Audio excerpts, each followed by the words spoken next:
জাহান্নামে দেখেছি বেশিরভাগ অধিবাসী, জাহান্নামের বেশিরভাগ মানুষ হচ্ছে উম্মতে মুহাম্মাদীর নারী জাতি। বলেন নাউজুবিল্লাহ। এই নারী জাতি মানে আমার বোন, আপনার মা, আপনার স্ত্রী, আমার বোন, আমার মা, আমার স্ত্রী, আমাদেরই তো। নারী কি আমাদের বাইরে? কেন তারা জাহান্নামে যাবে? নবীজি বলছেন কয়েকটা কারণ। এক, তারা বেশি বেশি লানত এবং অভিশাপ করে। এক।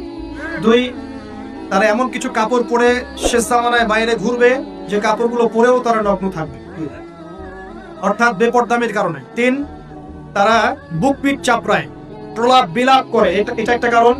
চার, তারা স্বামীর সাথে কখনো কখনো কুফরি করে। কেমন? স্বামী সারা জীবন যদি তাদের ভরণ পোষণ ভালোবাসা দিয়ে যায়, কোনো একদিন যদি কোনো সমস্যা সৃষ্টি হয়, বলবে যে সারা জীবন তোমার কাছে কিছুই পাইলাম।